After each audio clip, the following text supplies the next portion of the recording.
right, we welcome Coach Riley to the stage here. He'll give an opening statement, and then we'll open it up for Q&A.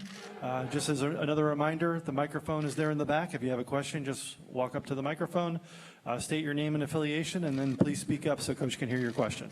Okay, Coach, go ahead. All right, thank you. Welcome, everybody. It's great to be here at my first Pac-12 Media Days, I guess my first of two. This is it's been a great day. It really has, and appreciate everybody coming out. Yeah, been a very interesting last 7 or 8 months. Been a lot of fun. I've really appreciated the support that we've had from so many as we've kind of gotten started here on this journey at USC. It's from building a staff and building a roster in a very unique way. To a tremendous spring, a great offseason, and now time to put some of the talk and all the hype and all that, and all the other things going on behind us and go play ball is a great feeling and something we're very much looking forward to. I obviously been asked once or twice today about the conference realignment. Obviously, we're aware of it, and it's certainly an impact, mostly in recruiting right now. But certainly would like to keep the focus as much as we possibly can on the Pac-12 conference, our team this year, all the great players, and potentially great teams in this conference. I think there's a ton of excitement, and rightfully so, and very much looking forward to being a part of this. There's a lot of schools in this league that I very much respect, a lot of coaches that I very much respect, and looking forward to competing against. So with that, we will take some questions. Hey, Coach. Will, LA Football Network. Caleb comes to USC with, the lineage of the Oklahoma quarterbacks that you were able to develop there, the Baker Mayfields, the Kyler Murrays. What kind of, offensive skill set have you seen from him that's similar to those two guys, and how is he different from some of those guys as well? Yeah, Caleb's got a great skill set. He does. That was pretty apparent the first time that I saw him. You get a lot of guys that are really athletic quarterbacks, but maybe, leave something to be desired with accuracy or arm talent, or vice versa. Caleb's one of the rare young guys that has elite ability with both. And then I think for those of you that maybe got a chance to be around him a little bit, he's got a very magnetic personality. He's a guy that can get in any scenario, any room, and feel comfortable, get along with people, be very present, and has a great way with people. And so I think you got the makings of a potentially a great leader and a really great player. And I think it's important for everybody to remember he's still young in his career. I mean, Caleb's played half of a college football season, and he played it, in a major university under a lot of scrutiny, and played in some big games and some big moments. And that's going to certainly help him. And there's no question that he's ready for this moment and ready for this challenge. But there's still a lot of work to be done. And I think he's very aware of that, and I think you asked for a comparison with those other guys. They were all talented too. I think one of the reasons they kept improving was they stayed hungry, and they realized the areas that they had to get better and the work that it was going to take to actually make that improvement. And so it's something we've been able to talk a lot about, and he's responded well, and I think he's a much better player right now than at any point last season, as we would expect him to be. Awesome. And then on the defensive side of the ball, all the talk this offseason was a lot about the transfers coming in on the offensive side. You guys did get a big defensive transfer in Shane Lee. A lot of talent left on the other side of the football, too. Notably Corey Foreman, a former 5-star, highly recruited player. How has the defense come along in the springtime since you've been at the helm? I think our defense has done extremely well. I have a lot of confidence in Alex Grinch. I got to sit there firsthand and watch the changes that he made when he came to Oklahoma in 2019, and there were just immediate, drastic improvements. And so he obviously did that in this conference when he went to Washington State for his first defensive coordinator job. So I've got a lot of confidence in the players we have there, the coaches that we have here, the scheme. I think all the makings to have an outstanding defense, and frankly, that's our expectation. You think about the great history of this place, and of course the highlights of Reggie Bush are going to run forever, and all the great quarterbacks and all that. But you can't forget all the great defensive players that have run through here. And when this team has been a national championship caliber team, it's been riding a tremendous defense, and that's where we expect to be. We expect to have a national championship caliber defense here at USC, and I believe we have the people to do that. Thank you, Coach. You're welcome. Hey, Coach. Jamal Madney, Los Angeles Football Network. 2 questions. Obviously, it's been guns blazing right out of the gate in terms of talent acquisition with the likes of Caleb and Mario and Travis Dye, Austin Jones, and it seems like SC's getting their pick of the litter from a skill position perspective. How are you seeing talent acquisition in the trenches, specifically in the offensive and defensive lines, and how do you feel about those 2 units in particular going into this year? Yeah, no, absolutely. Great question. Another thing that's certainly going to be a focus of ours going forward. It doesn't matter what level of football you're talking about, what league. When you're great up front, you're going to have a chance. And I think the first key for us in the trenches was making sure that we hired the right guys to coach them.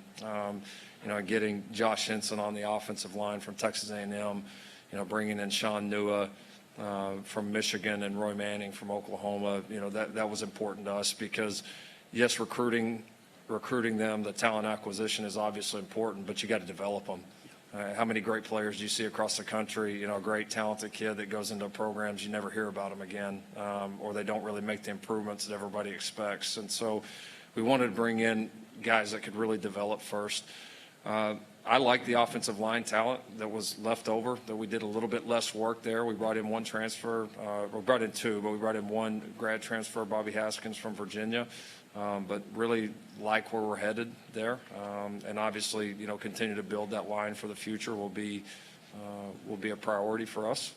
The defensive line, we were a little bit more aggressive, added a couple of big inside guys. We brought in Romello Height on the edge, Solomon Byrd on the edge, and so we were a little bit more aggressive there immediately in the portal to try to beef that up, to try to add a little bit more quality depth. And so, no, I think we have the makings of very good offensive and defensive line this year. I do. It's important. It's obviously going to continue to be important for us. And another thing I would say, too, is there's been a little bit of a notion of, well, there's not a lot of, big offensive line or defensive line talent in the West. And I tell you, my 7 or 8 months here, I think that's completely false. I think a lot of tremendous talent. There's a lot of guys that we're recruiting on both sides of the ball in the West in the next several years that we would be recruiting no matter what university we were at in the country. So we've got to do a great job developing them, bringing the right ones in, and I think we do that, we'll be in good shape. And, Coach, realignment aside, what's one thing that surprised you in these first 7 months about being the head football coach at USC? Dang, that's actually I haven't been asked that one today. You did well. I would say how involved and how passionate our former players are. I mean, we had former greats and at every single spring practice. Guys want to be involved. They take so much pride in this program, and rightfully so. They were a part of some of the greatest runs that this game has ever seen at any university. And so to see how open they've been for us, how involved they want to be, has been a great thing. I guess when you haven't been somewhere, you hope it'll be like that. But it was just day after day after day after day, and we're talking some of the absolute giants in our game. So that's there's been a lot of great things here, but that one definitely stands out for me. Well, thanks so much, Coach. Thank you. Hey, Coach. Bill Plaschke, Los Angeles Times. The buzz this offseason has been overwhelming. The expectations were through the roof. It's almost CFP or bust for this team this year. Is that too much? Do you embrace those expectations? Are they fair? Not my place to say whether they're fair or not. Like I said in my opening press conference, I mean, before even one of these players had come in, I mean, you don't come to USC and you don't come to Los Angeles to do things small. You got to set your sights big. And so I don't think it's too much. I don't. I believe in what we're doing. I believe in what we're teaching. I believe in the people that we have in there. And obviously it's going to continue to evolve through years. I didn't come here for one season. I didn't come here to do this in a short term. And so, in some respects, you keep the long game in mind. But I've just, the people we brought in here, the staff we brought in here, we didn't come here to play for second. You know, we are not wired that way. We came here competitively to win championships, to win them now, and to win them for a long time. And that'll always be our expectation. What is your expectation for this year? To win a championship. Do you feel the pressure, is there any undue pressure on all your young players because of this atmosphere, this over these high expectations? Are you concerned about the pressure on your team? Because I think, I got asked that a lot, like when I became a head coach at a prominent university when I was 33 years old. And the reality is, if there's no pressure, then you probably don't have the same opportunities as others do. You've got to see the opportunity in it. The opportunity is, if you do it well, anything is possible. And this is one of those places. This is one of those programs. And frankly, this is one of those cities that if you do it well here, the sky's the absolute limit. I believe it's there for our football team. So we'll choose to focus on the opportunities and doing everything we can to take advantage of them. Last question. It seems like you're not going to get a honeymoon. Do you feel like you've already had your honeymoon? That the pressure's on you right away to win right away? Nobody's going to cut you any slack? As a head coach, I don't know what a honeymoon looks like. I didn't get one at the first place, and I don't expect to have one here. My expectations are extremely high, and I mean, again, this is a go for it kind of place, and that's, I would reiterate again, we didn't come here to play for second. Thank you. Ryan Carchi, LA Times. Lincoln, there were allegations levied back in May that USC had tampered with receiver Jordan Addison. We haven't talked to you since then. Just wondering, just your reaction to those allegations, and could you clarify just in general how you guys went about securing the commitment from Jordan? Yeah, I mean, we've worked hard through our careers as coaches, my career as a coach, to do things with integrity. And I think we've largely done that throughout my career. And I think if you ask people, I think, that have been around us and been in the inner workings with us, they know how we go about our business. And so when someone challenges that with no facts and just only emotion, yeah, I mean, I think personally, you take it personally? Absolutely you do. I understand this is an emotional time. It's an emotional game with a lot of emotional people.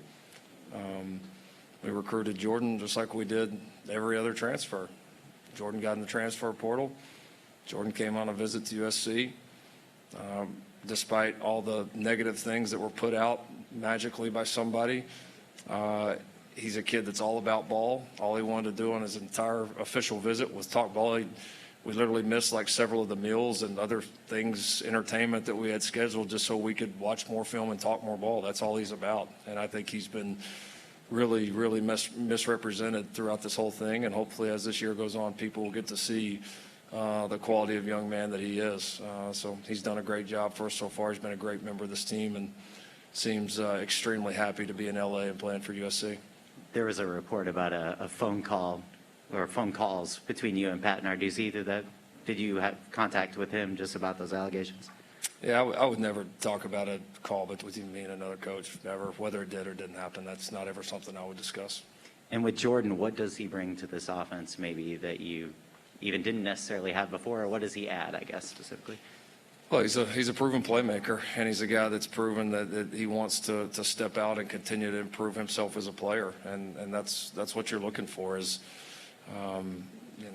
explosiveness, a guy that he wants to win, he wants to be a part of this place, and that combination is a great combination. It obviously gives our quarterbacks another weapon. I think somebody that's going to be very, very difficult to cover one-on-one, and we've had a pretty good history within this scheme of taking talented receivers and developing them and using them in creative ways that have given some people problems. And so he's a tremendous addition to this team, to the program, and very, very thrilled to have him with us. Thanks again. You're welcome. Hey, Lincoln, RJ Abadia, USCFootball.com. During the spring, you were pretty candid about the fact that you felt that NIL did not have a place in recruiting, in terms of recruiting high school players. Over the past few months, have you seen it directly impact recruitments that you've been involved in? Obviously, knowing you can't name names, but Right.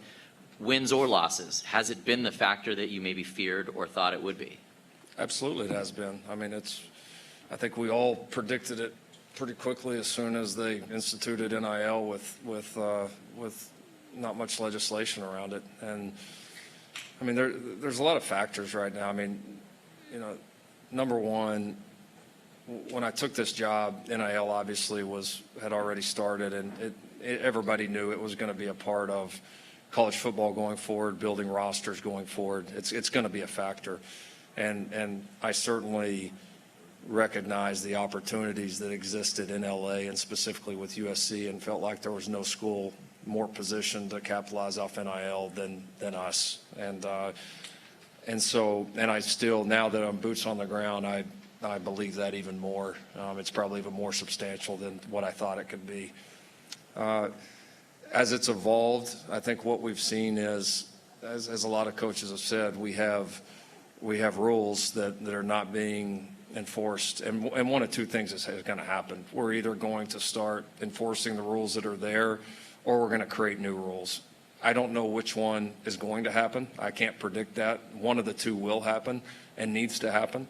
And when it does, the thing I like about our position is, you know, if collectives and donor-based funding and all that becomes part of the future and the norm, I'm very confident in the people that we have, the resources that we have, that USC will be in prime position. And if it doesn't, and it becomes more traditional, you know, marketing and endorsement deals, you know, would you rather be anywhere than sitting right here in the middle of Southern California and Los Angeles? And so whichever way that it evolves, we're going to be ready. We feel like we're going to be positioned very well. And I hope that it does evolve soon, whichever direction it's going to go, so that we can kind of set our sights forward and everybody can move on. Thank you. You're welcome. Lincoln, Adam Grossbauer from the Orange County Register. You mentioned already the impact you felt from the Big Ten move on recruiting. What have conversations been like with recruits about that news? Yeah, they're exciting because I think there's some obvious benefits, you know, right off the top. I mean, you know, playing in some of the biggest and most influential media markets, not only in the country, but some in the world. You're talking about one thing that I don't feel like has been discussed that much is, like, forever and ever, one of the most watched, impactful games in college football has been the Rose Bowl. And you think about some of the epic matchups that have happened in the Rose Bowl, and now you're going to have several of those happening each year, albeit in different venues. I think it's going to create some very, very cool and intriguing matchups that'll grab attention all over the country. The financial impact is significant.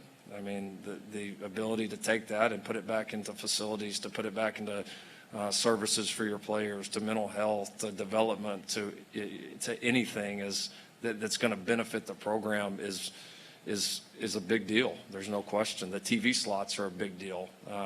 It opens up. I mean, I think USC's always been a national brand, but opens up a recruiting base in a way that's maybe different than ever before in the school's history. And so there's a lot exciting about it. And so the conversations have been fun. It's certainly been impactful, and I'm glad that our people have been on the forefront. With college football, you're not only trying to build next year's roster, but the roster after and the one after that at the same time. Does this news change the type of players that you're looking for in terms of competing against, say, Big Ten offenses? Sure, it absolutely does, especially as you start thinking towards the future. Because, I mean, you look at it from two perspectives. Number one is, what do we believe the best version of USC football is, and what are our ideal players, and we think best fit our schemes and systems and all of that. And then also you look at it relative to the competition and the people that you're going to play year in and year out. So no, those are conversations that we've started having immediately, and I don't know that I want to lay out exactly our thoughts on it, but will it change? 100%. Thank you. You're welcome. Coach, good to see you. Greg Moore, Arizona Republic, USA Today Network, based in Phoenix. Ask you about one of your former players. I'm curious what you can tell us about Kyler Murray's work ethic and whether that would ever be a concern. Yeah, it was a concern. It was a big concern. I was really concerned when I had him at OU that he was going to burn himself out. I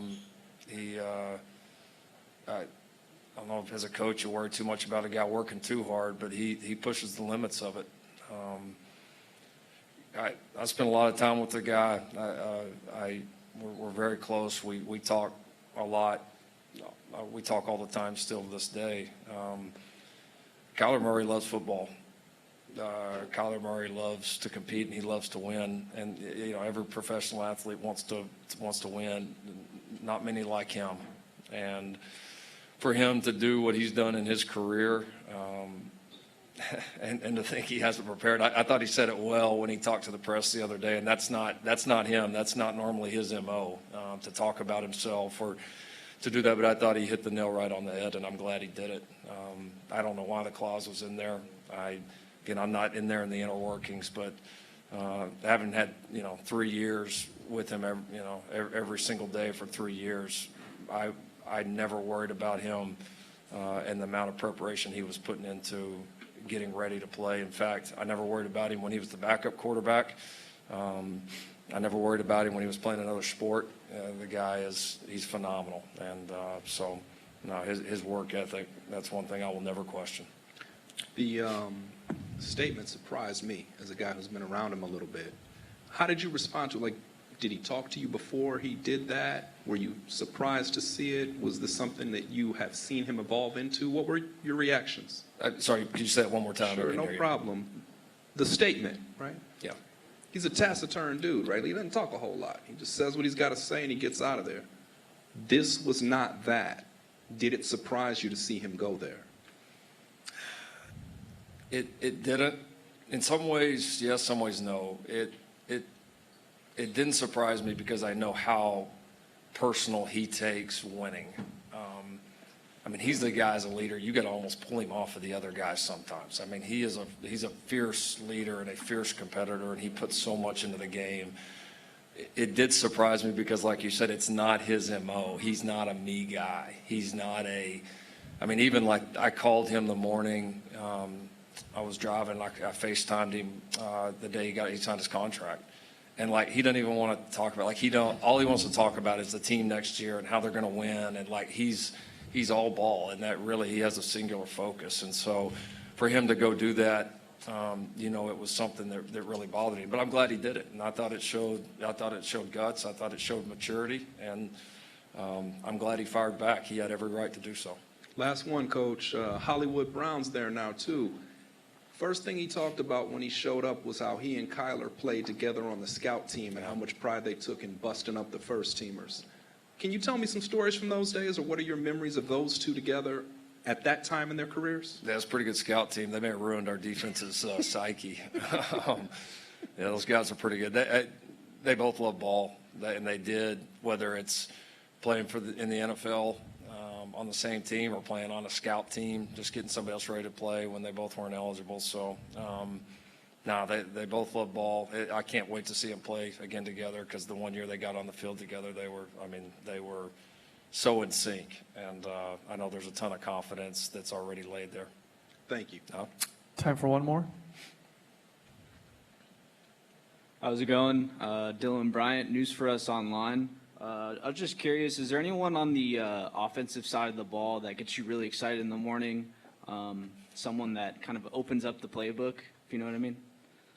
I hope a bunch of them get me excited in the morning, evening, afternoon, all. I think we have some really intriguing skill sets. I'm really excited about our backs. Both Travis Dye and Austin Jones are proven guys at this level that are both really, they're pros in the way they go about their business, and they both have great experience. So really excited about those two. The receiving core, obviously, we've made a lot of additions and a lot of changes too. But so many of those guys. Obviously Jordan and Mario have been talked about quite a bit, and deservedly so. But excited about Terrell Bynum, Brenham Rice, Taj Washington, Gary Bryant. I think that's a a really intriguing group. So, yeah, we've got some really neat skill positions. We do. We've got some guys, I think, that can really stretch the field and can make a lot of plays and give us some versatility. So I think there'll be a lot of competitions, within our own locker room, and it will be really interesting to see how we evolve as an offense. But now proud of some of the additions we've made. Thank you. You got it. All right, thank you, Coach. All right. Thanks, everybody.